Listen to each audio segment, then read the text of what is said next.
Começando mais uma live aqui no perfil @jpsaraiva, mais uma live do Brand Bola. E hoje, Geraldo entrando aí, beleza, Geraldo?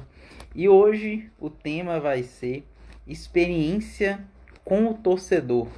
É um pilar hoje praticamente crucial, a experiência que os clubes conseguem fazer com que o seu torcedor possa vivenciar. O torcedor ele já não se satisfaz simplesmente mais com aquelas experiências comuns, ir ao jogo, assistir ao jogo e voltar. É sempre importante você ter uma experiência diferenciada para fornecer para o seu torcedor, para ele cada vez mais se conectar, não só com o clube, mas também com as marcas que patrocinam, que investem no clube. E a convidada é a Daniele Vilhena, para bater um papo com a gente, ela que é expert nessa parte de experiência com o torcedor, ela atuava no Vasco, hoje ela atua na agência 14. Olá, JP. Tudo bom? Tudo bem? Sebastião aqui. Tudo Beleza, certo? tá dando para ver tudo certinho, tá ok a imagem, o áudio? Aqui tá tudo certo. Pessoal aí, tá Tudo tudo certo certo? também? Isso, só perguntar para o pessoal se está tudo ok aqui, se está tranquila a imagem, se está dando para tanto escutar quanto enxergar. E, Daniela, como que estão as coisas por aí? Tudo bem, tudo certo, né? Seguindo nessa quarentena, aí que nós fomos surpreendidos, mas Sim, encontrando aí alguns caminhos dentro de tudo isso. bacana. Daniela, hoje o nosso papo é sobre experiência, né, do torcedor, que é um pilar, eu estava falando isso antes de te adicionar aí, é um pilar crucial hoje para o nosso futebol. Muitos clubes, principalmente agora, durante a pandemia, eles estão tendo que se reinventar, até mesmo nas experiências digitais, para fazer conexão com o torcedor, não acabar, não se desconectarem mesmo com o torcedor. Mas antes da gente entrar no tema, eu queria que você se apresentasse um pouquinho aí, contasse quem é a Daniele Vilhena, como que ela chegou até o futebol. Conta aí um pouquinho pra gente. Tá bom, maravilha. Olá, pessoal, tudo bem? É um prazer estar aqui com o JP. Já acompanho o trabalho dele há bastante tempo e, assim, sou fã do Brand Bola, do trabalho que você vem fazendo dentro do esporte, de unificar todas essas pontes, todas essas frentes. Enfim, a Daniele é publicitária, sou formada em comunicação social com habilitação em publicidade e propaganda pela SPM. Depois eu fiz MBA em marketing digital e depois, já com as raízes fincadas, né, no meio do futebol, fiz o curso de especialização da CBF de gestão de futebol. Inclusive, quem quer entrar nesse meio, super indico. É um curso que é muito... ele traz muitos pilares diversos que conseguem dar aquele 360 dentro do esporte. Bem, eu comecei a estagiar. Meu primeiro estágio, na verdade, foi com esporte desde muito criança. Eu sempre fui apaixonada por futebol, por vôlei, atletismo. Meu programa preferido era ir aos jogos, era jogar. Cresci, na verdade, o futebol feminino naquela época ainda não era, né? Não sou tão velha assim, mas naquela época não era tão difundido como é hoje. Para o vôlei eu não cresci. E aí, no fim, eu falei, bem, eu quero trabalhar nesse meio, só me resta estudar, né? E aí comecei a estudar. Enfim, meu primeiro estágio foi dentro do... Era numa empresa que tinha conta de e-commerce do Fla e do Vasco Boutique. Então, foi meu primeiro contato, dei a sorte, né, da minha primeira experiência ter sido já dentro desse meio. Depois eu saí, fui trilhar outros caminhos, trabalhei bastante tempo na área comercial, trabalhei em agência.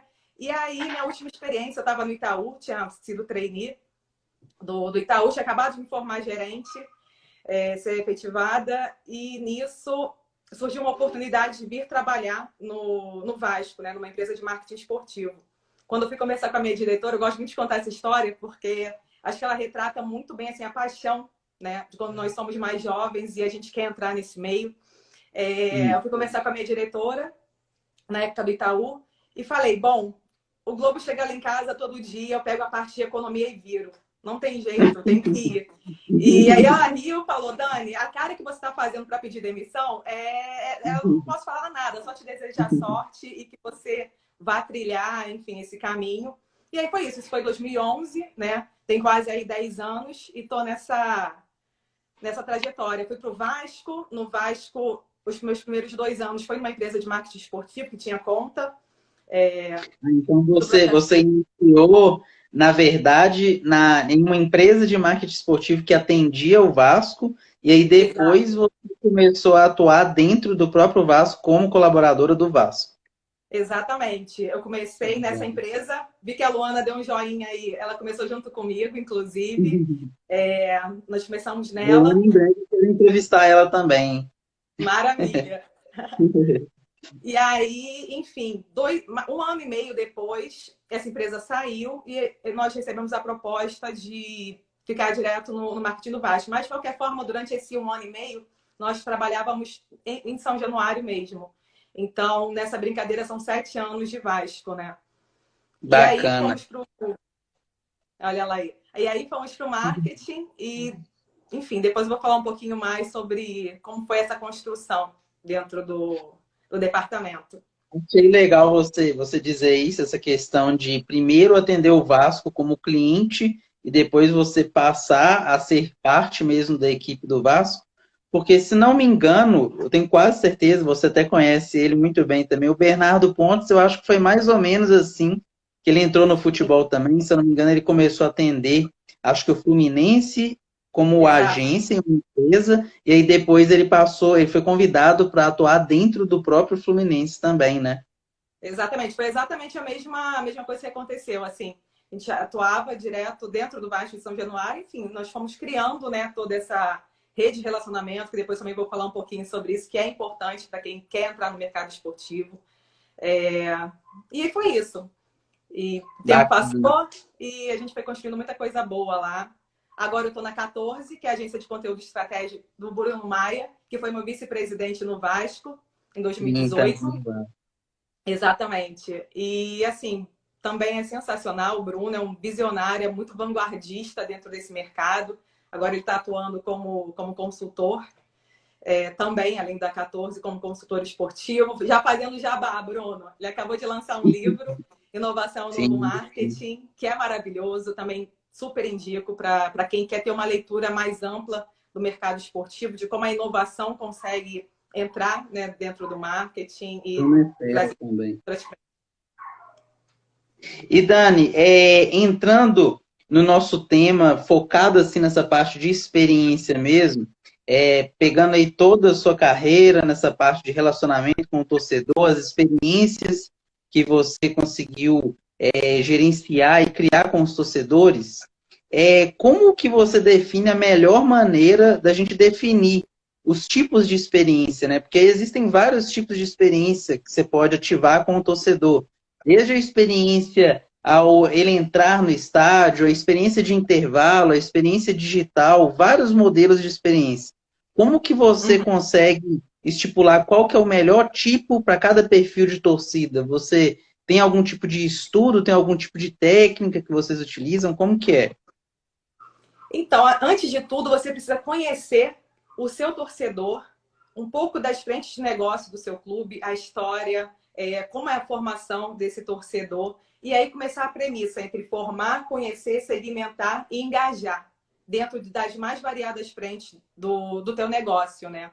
Pegando um exemplo assim, antes da gente pensar nas experiências do torcedor, a gente dá um passo atrás e pensa na formação desse torcedor. Então, que também vai ajudar a gente a desenvolver produtos e experiências específicas para cada um desses nichos, né? Então, quando eu penso no meu aumento de base, em rejuvenescer o meu torcedor, eu tenho que ir desde o momento da maternidade, que essa criança está nascendo, que esse futuro torcedor está nascendo, e ativá-lo até chegar ao momento que ele vira um torcedor fiel. Na verdade, ele se torna torcedor e depois a gente continua um trabalho, né? A gente brinca muito. Eu já vi uma live sua que você falava também muito sobre isso, sobre o quinto P, né? Na verdade, agora a Kotler já está com 8 P's, daqui a pouco tem 12. Já tem, Enfim, 20 P's. uma infinidade de P's. E o P do esporte, né? O P da paixão.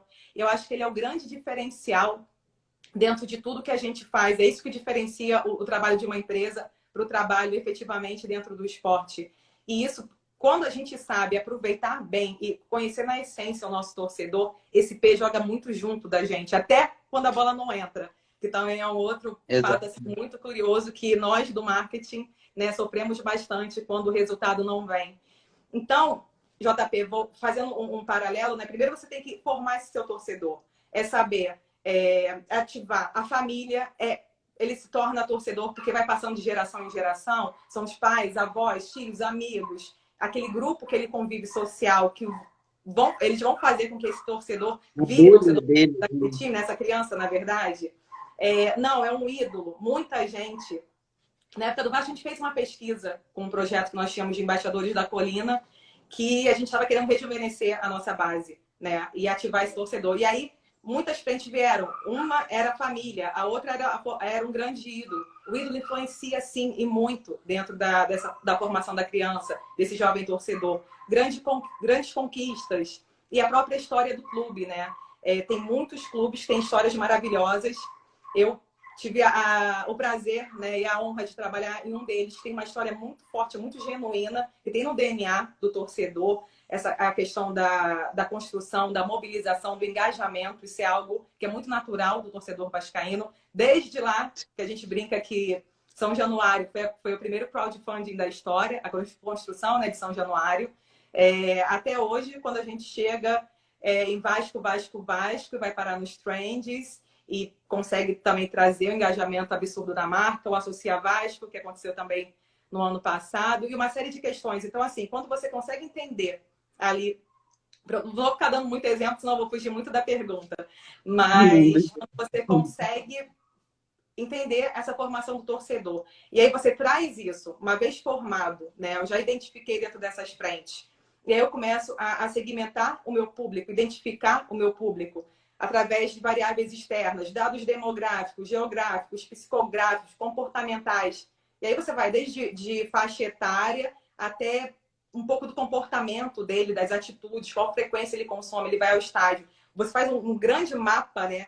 E começa a trazer, e quem vai te dar também a facilidade de fazer isso vai ser quando você tem uma base de dados sólida. É outro ponto que a gente tem falado muito hoje em dia. Os clubes têm um ativo que é o mais importante de todos, que é a sua base, é o seu torcedor, e precisa entender um pouco daquilo. Então, quando você consegue fazer esse mapeamento, esse cruzamento, o sócio-torcedor ajuda, mas ainda não é o ponto final, porque o sócio-torcedor também é nichado, né? Então, você precisa ter um espectro mais amplo daquela tua torcida. E aí você começa a mapear dentro dessas várias frentes. Depois você cruza com as suas variáveis de negócio do clube, se ele tem nível nacional, abrangência regional ou internacional, ele tem estádio ou não, com que frequência teu público vai. Um desafio que nós tínhamos no Vasco era ativar o torcedor vascaíno, que 60% era fora do Rio. Então, é um clube que está ali, nível Brasil. O Flamengo também tem um pouco disso. Então, como você ativa aquele público específico que não está indo só no estádio, mas ele está lá no interior, ele está em outras localizações. Então, faz mais esse cruzamento. A partir daí, você tem um mapa e você percebe que tem um monte de blocos que você vai conseguir atingir através das ações, das ativações e das experiências.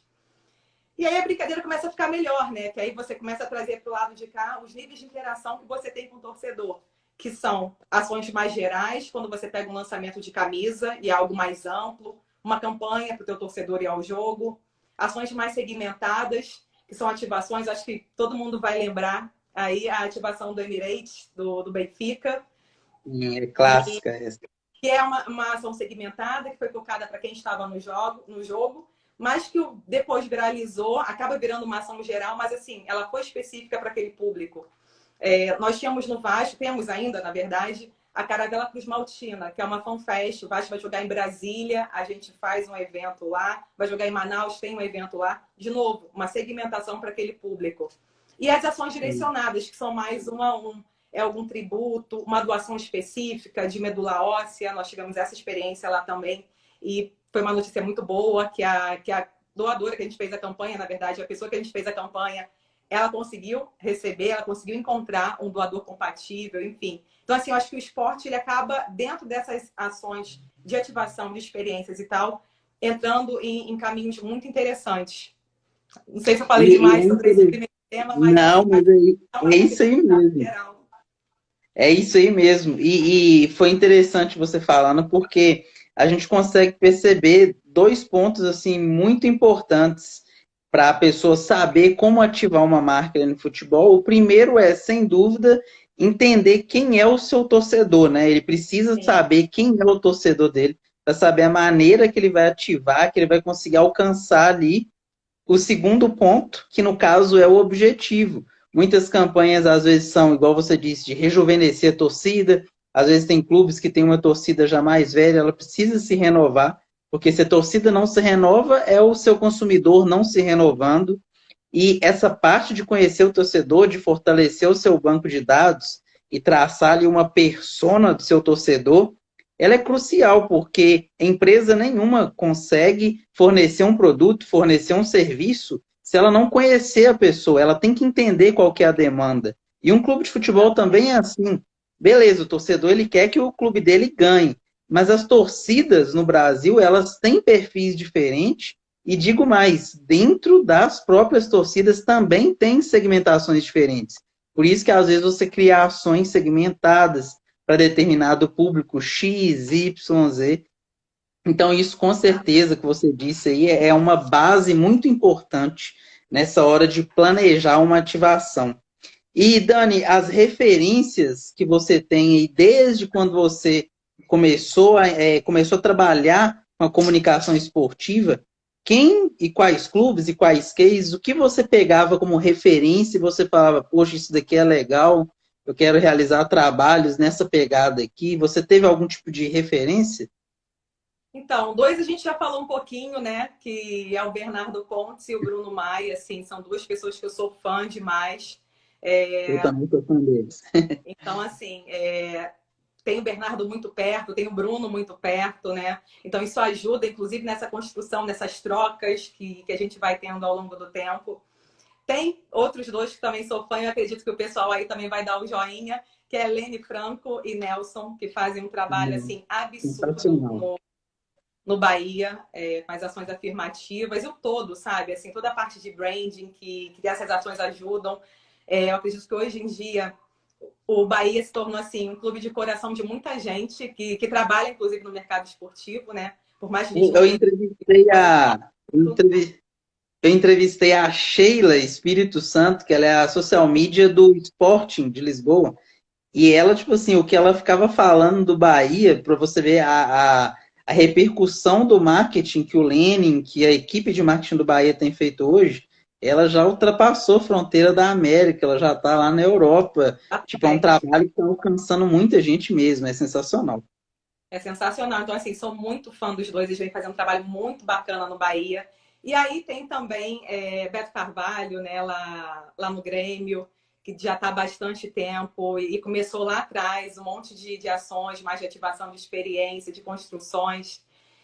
O Eric Betting, que eu adoro, assim, é uma pessoa muito lúcida dentro do mercado, que traz colocações muito bacanas, muito genuínas.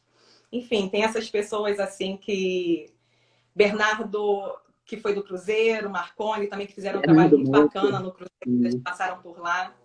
Bruno Spindel, quando esteve à frente do marketing do Flamengo. Agora ele foi para outra área lá dentro, enfim. Mas enquanto esteve à frente também ajudou a colocar o Flamengo em outro lugar, assim.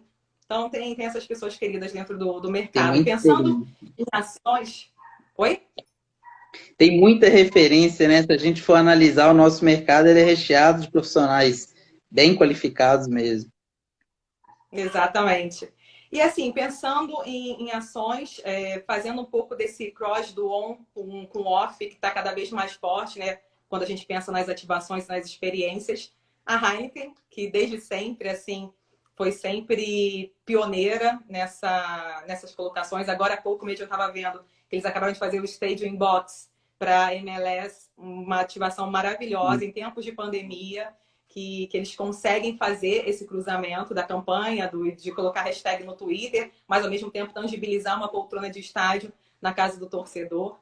Então, sempre muito diferenciada. O próprio Bahia, um pouco por essa percepção do torcedor, cada vez mais eles vêm segmentando, identificando aonde ele consegue alcançar os mais variados tipos de torcedores dele. Toque Digital, que lançaram há pouco tempo, o Barril Dobrado, que também é um game diferenciado para a torcida.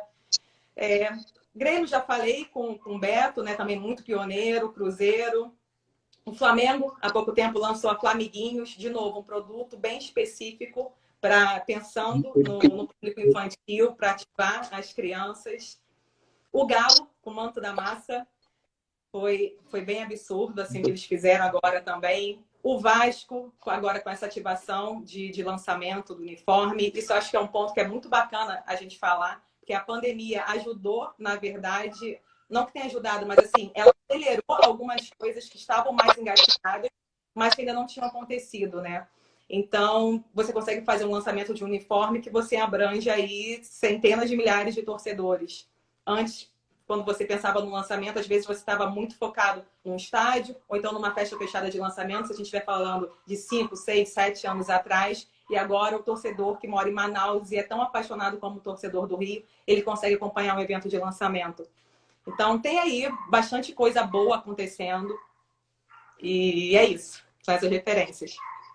E Dani, você já tem uma experiência assim nesse nosso mercado. É impossível a gente que trabalha com o mercado esportivo ou qualquer outro tipo de mercado não ter cases de situações que não deram certo e a gente aprende muito com elas também. Tem algum Sim. tipo de ativação, ou que você trabalhou diretamente, ou que você estava mais próxima e que não deu muito certo, que você pegou aquilo ali como aprendizado e que você utilizou aquilo para não repetir aquele erro? Tem algum case assim? Algum case file aí? Temos. Assim, teve dois, na verdade, que foram bem marcantes. Um deles foi o Eu Escolhi Acreditar, que, na verdade, ele quase foi um case totalmente de sucesso, mas, no fim, a bola não entrou e aí, enfim, a ação acabou se perdendo ao longo, né? Sim. Que, na verdade, nós criávamos algumas campanhas, nós tínhamos vindo de um case de muito sucesso, que tinha sido Juntos no Maraca, depois eu explico também um pouco mais calma a ele. E aí, eu escolhi acreditar.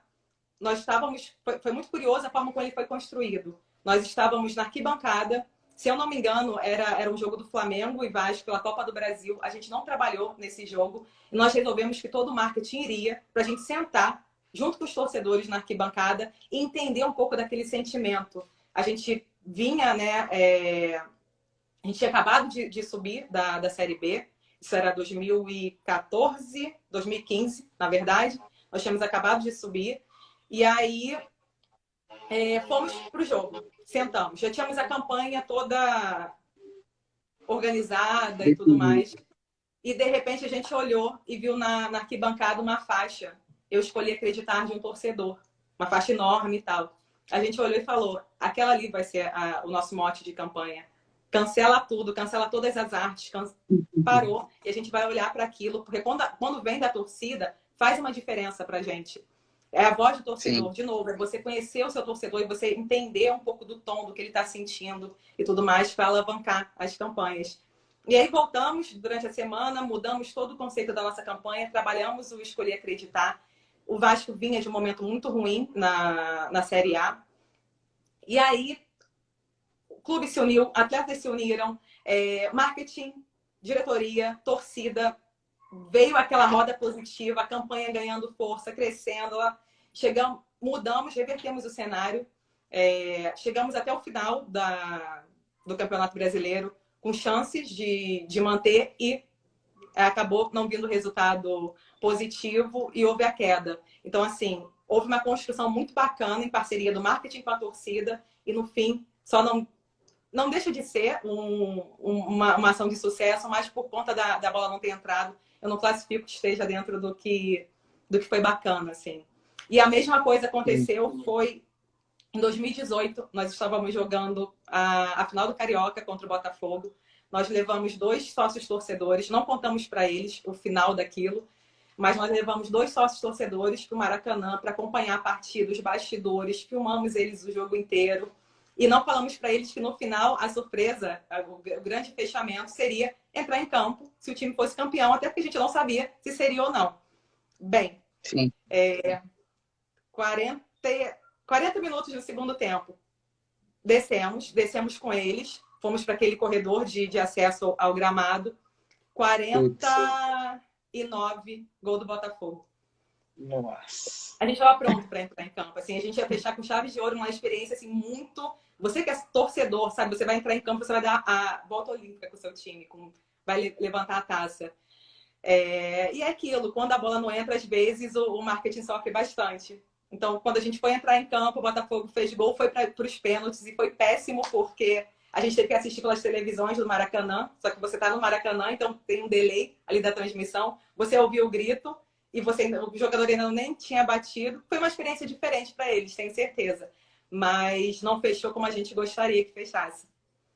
Não fechou com chave de ouro, né? Exatamente. Essa questão é um trabalho que, assim, o marketing esportivo, ele muitas vezes na fase de crise, eu acho que esse case que você disse aí, que teve muita ativação, muita ação de endomarketing também, acho que o Bernardo estava nessa equipe, ele até conta que chegou a lançar a essência da vitória, que toda vez que o time ganhava, soltava um cheiro no vestiário.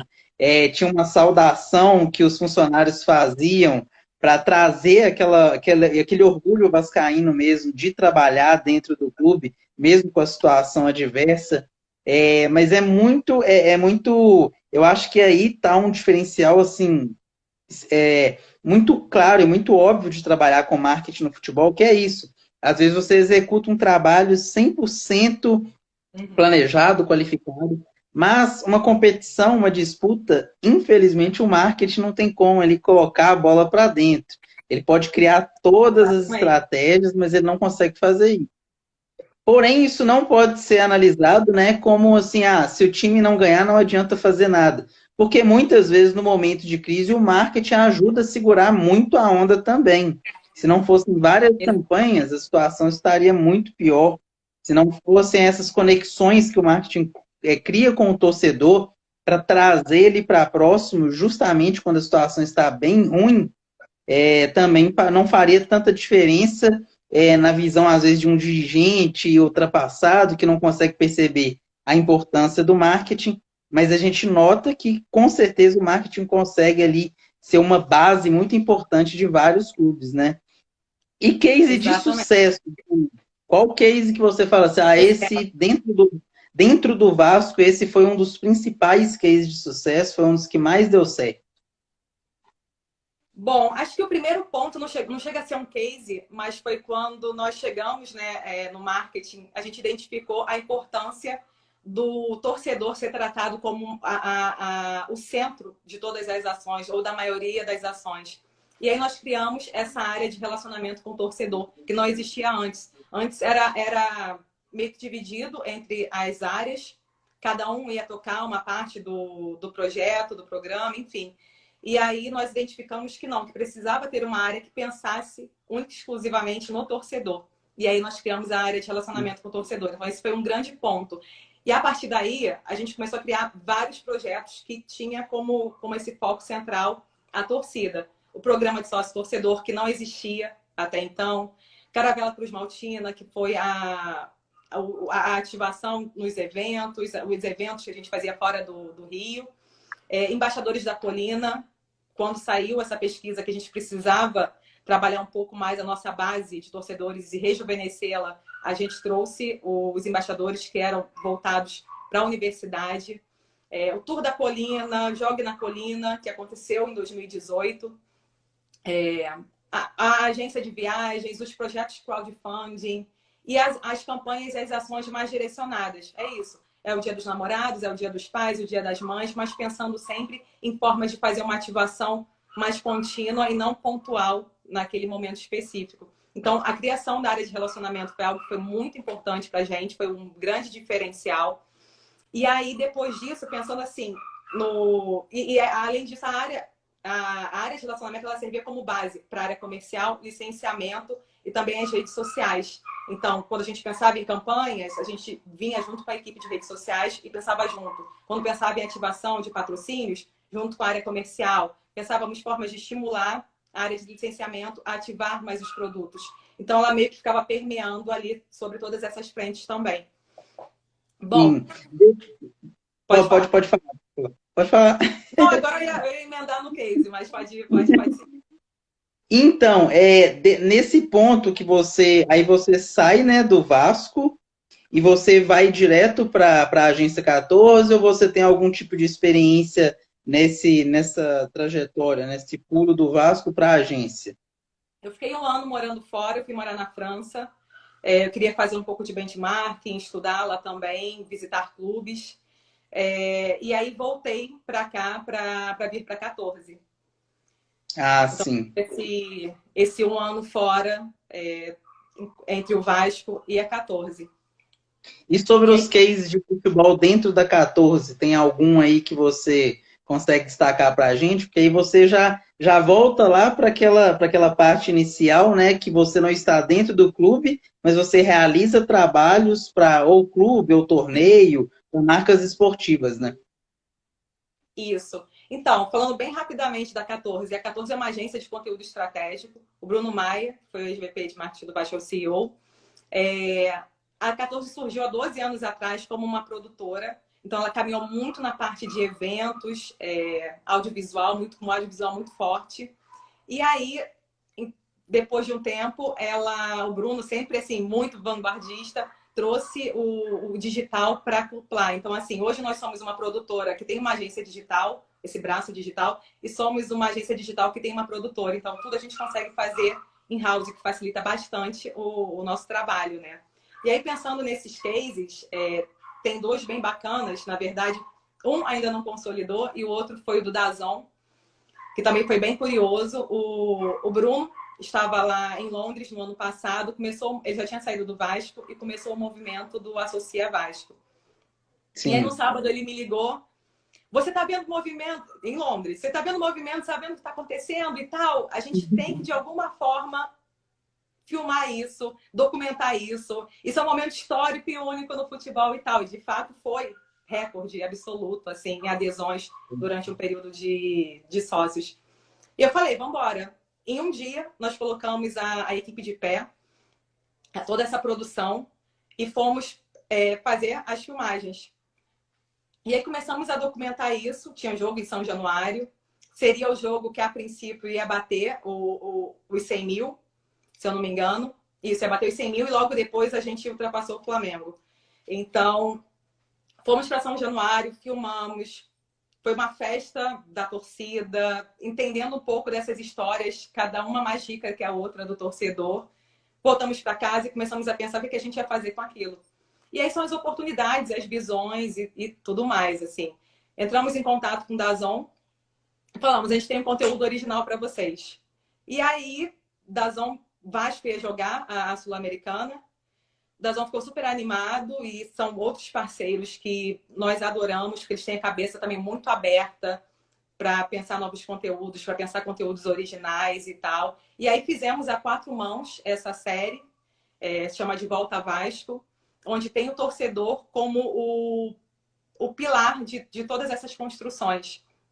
E no episódio seguinte, nós fizemos a festa no Maracanã. Mesma coisa, a torcida animada, porque estava em primeiro lugar no ranking de sócio-torcedor, mobilizada por aquele recorde de adesões, e fez uma festa dela para ela mesma. Aquele jogo não valia de nada para o Vasco naquele momento, e o torcedor foi para celebrar essa união, essa energia toda, essa troca entre eles. Então, esse foi um case muito bacana pela forma que ele foi construído. E nós atendemos na 14 o COB, Comitê Olímpico do Brasil. Tínhamos agora os Jogos Olímpicos, né, que iam acontecer, e aí, de repente, isso vira um ano à frente. Tudo aconteceu no meio da quarentena. Eu vi que algumas pessoas da equipe entraram aqui, que são minhas heroínas, inclusive, o Igor, Carol, Ana Clara, Clara. A gente conseguiu juntar toda a equipe, a BIT também, toda a equipe, e tivemos que repensar todo o plano de ação, porque a gente estava há alguns meses dos jogos, então nós já estávamos com a parte do aquecimento, o plano de ação, as editorias, as construções já meio que decolando, e precisamos voltar atrás e repensar o que seria o plano de ação de um ano atrás, dentro de um novo cenário, né? Que era um cenário pandêmico onde o mundo parou. Então, de que forma a gente conseguiria fazer isso em velocidade de caixa? E foi muito bacana que a gente conseguiu encontrar algumas oportunidades dentro. Essa é a próxima pergunta que eu ia te fazer, exatamente sobre isso. Como trocar e replanejar, recalcular a rota das ativações, das experiências durante a pandemia. Como que vocês fizeram aí, nesse projeto, inclusive, do COB? Eu acho que tem um tripé nisso aí. Você tem que ter clientes parceiros. Agora eu estou do outro lado, né? Antes eu era o cliente, agora eu sou o fornecedor. Então, quando você tem clientes parceiros que estão ali junto de você, e o COB é um baita parceiro, que a gente consegue fazer todas as construções juntos. Então, um cliente que vem junto com você, uma equipe que responda rápido, que esteja atenta ali ao que está acontecendo e abrace a causa. E estar sensível às oportunidades do mercado, mesmo diante de uma crise. O que a gente pode fazer aqui para, dentro do esporte, ajudar a conscientizar os torcedores e todos aqueles que estão acompanhando, que seguem o perfil, as redes e tudo mais, e de que forma a gente consegue contribuir pelo viés social e de que forma a gente consegue trazer um pouco de entretenimento também para esse momento difícil. Então, a gente juntou tudo isso e também é isso. Fizemos a quatro mãos junto com o COB, esse redesenho do plano de ação. Pensamos muito de que forma a gente conseguiria aproximar os atletas, utilizar os atletas para conscientizar. No primeiro momento foi de conscientização, né? Desde o lave a mão e passe álcool em gel, até de que forma eu estou vivendo esse momento difícil na quarentena, seja com indicação de séries, de filmes, um pouco da parte de entretenimento, mostrando um pouco desses bastidores, humanizando o atleta, mostrando treinamentos em casa. Fizemos também um projeto de lives especiais voltados para o esporte, enfim, foi basicamente assim. Dani, aproveitar aí que a gente chegou a bater agora 40 pessoas assistindo aqui, pedir para quem estiver assistindo tirar um print, marcar a gente aí, @Dani Vilhena, @JP Saraiva e @Brandbola, sempre publicando e marcando a gente para o nosso conteúdo sempre sobre marketing esportivo, né? Que é um conteúdo que muitas vezes não tem ele não se dissipa de uma forma tão grande assim, porque é um conteúdo mais técnico, mas é valiosíssimo para a nossa indústria cada vez se desenvolver mais. Eu queria te perguntar, Dani, focado no profissional de marketing esportivo que quer atuar exatamente nessa área que você tem experiência, ou que já atua, mas quer entender um pouco melhor, que iniciou agora. Quais atributos que você acha primordiais para alguém que quer trabalhar com ativações, experiências no esporte, experiências no futebol? Acho que, antes de tudo, um pouco do que eu vejo dos profissionais da nossa área, eles são muito apaixonados, né? Então, é importante você ser apaixonado por esporte, você gostar, você ser apaixonado por aquilo que você faz, porque não é fácil, ainda mais quem está trabalhando em clube, quase que um 24/7, você trabalha durante a semana para o jogo. Isso quando não tem jogo quarta e quinta-feira, você trabalha durante a semana pensando no jogo do final de semana, no final de semana você trabalha no jogo e segue o pós-jogo já emendando no jogo de quarta-feira e você vai. Quando chega no final do ano, pré-temporada, não, tem as férias, você já começa a planejar o ano que vem, já entra a pré-temporada e segue novamente, né? Então, assim, ser apaixonado por aquilo, ser muito resiliente, é um mercado que está em construção, que está em formação, que está se profissionalizando cada vez mais. Eu acho maravilhoso hoje a gente estar aqui relembrando de coisas que aconteceram lá atrás. E eu vejo assim como mudou em 10 anos o mercado, os profissionais, as pessoas que querem entrar. Então, você ser apaixonado, você ser resiliente, você estudar bastante, você fazer networking e você ser um profissional diferenciado, sabe? Um estudante diferenciado. Isso é uma coisa que eu falo muito com as pessoas. Um monte de currículo na mesa é um monte de currículo na mesa. Agora, um currículo com um projeto voluntário que você fez, um currículo com uma mensagem no LinkedIn. Uma vez, 2 fatos curiosos. Uma das pessoas está aqui, inclusive. Uma vez eu recebi uma mensagem no LinkedIn de uma pessoa que hoje está no Vasco e na época não estava. Nós já abrimos processo seletivo e ele falou: poxa, todo o processo seletivo que vocês abrem, eu mando meu currículo e vocês não me chamam nem para entrevista. Eu queria entender o que falta em mim. Eu quero estudar, eu quero me aperfeiçoar. O que falta? Eu quero entrar nesse mercado. E o que, na verdade, acontece é quando você tem um monte de currículo, são muitos currículos iguais, semelhantes, equivalentes. Você precisa daquele algo a mais. Essa mensagem dele me chamou a atenção. Eu falei, vou te chamar para entrevista. Conversei com ele, um menino ótimo, um currículo ótimo. E hoje em dia ele está lá no Vasco voando. Mas é isso, ele veio no meu LinkedIn e me chamou a atenção. Eu falei, ousado, sabe? Quer entrar no mercado e está aqui tentando de alguma forma entender porque ele ainda não faz parte.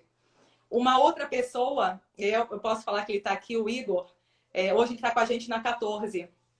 O Igor, eu sempre percebia muito ele comentando nos grupos de marketing esportivo que eu faço parte, sempre trazendo discussões interessantes, inteligentes, se colocando. E um belo dia surgiu uma vaga na 14, a gente fez processo seletivo, eu falei, opa, o Igor é uma pessoa legal para participar desse processo seletivo também. Ele chamou minha atenção. Eu não tinha vaga ainda, eu não pensava em trazê-lo para 14. Aconteceu, houve essa construção. Mas eu sabia que ele era um menino diferenciado dentro do mercado. Então, a dica que eu dou é diferencie-se. Seja com um curso, com uma formação, adicionando as pessoas.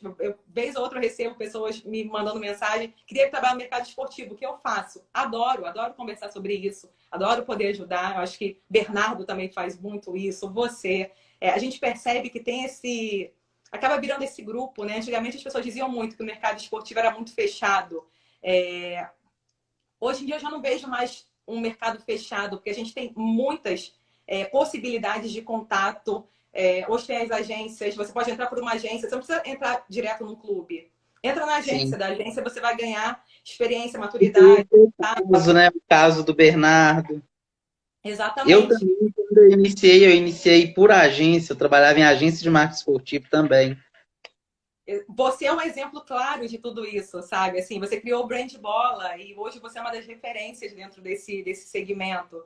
Então, se a gente pensa só, eu quero trabalhar no clube, sim, você acaba afunilando um pouco mais para você chegar até lá. Mas tem as marcas, tem os patrocinadores, você pode trabalhar num patrocinador que está patrocinando o clube, uma liga. Então, hoje tem uma série de... a Mari ali mandou, já vou te mandar mensagem. Pode mandar, Mari. Então, tem uma série de questões fáceis, projetos voluntários. Bacana. Então, assim, tem muita oportunidade, na verdade. E quando não tem, a gente trata de achar, sabe? A gente vai costurando. Em algum momento você vai ser lembrado. E é assim, estudar bastante. Tem máquina do esporte, tem o Brand Bola, tem marketing esportivo. Tem hoje muitos lugares que você consegue ter acesso. Quando eu comecei lá atrás, ainda não tinha tudo isso tão acessível, sabe? Hoje você chama uma pessoa e começa a conversar sobre marketing esportivo, vira assunto da mesa de bar, sabe? Então, tem N caminhos para você seguir. Dani, tem até algumas perguntas aí, mas muitas você já até respondeu no decorrer da sua fala, mas eu vou aproveitar essa brecha e quem teve pergunta aí que não foi respondida, eu vou deixar que mande ou para a Dani ou para mim, que aí a gente já até começa. Eu quero ver quais são os ousados aí da live aqui, né? Que vão interagir com a gente. E te agradecer demais, foi sensacional, uma aula de mercado esportivo, de experiência como torcedor. Te agradecer por dedicar aí um pouco do seu tempo, eu sei como é corrido, principalmente na pandemia, onde parece que a gente está trabalhando 4, 5 vezes mais. Agradecer você ter cedido um pouco desse seu tempo para passar todo o seu conhecimento, experiência e com um só objetivo, melhorar cada vez mais a nossa indústria esportiva. Com certeza. Obrigada, JP. Foi um prazer estar aqui com você. Foi um prazer. Eu não consegui ver todos os comentários, senão eu não conseguia concentrar para falar, mas assim, eu vi alguns comentários passando. Obrigada, pessoal. Mandem mensagens, manda para mim, manda para o JP. Vou responder todo mundo e a gente vai seguir construindo essa profissionalização da nossa área, que é super importante. E vamos nessa, vamos juntos. Muito obrigado, Dani. Obrigado a todo mundo que participou aí, que assistiu, que comentou. Entre em contato com a Dani, mandem direct, tirem print aqui também da nossa live e publiquem. Até o próximo conteúdo aí do Brand Bola, aqui no @JP Saraiva também. Um abraço, até mais. Valeu, pessoal. Tchau, Dani, até Tchau, tchau, mais. pessoal. Obrigada.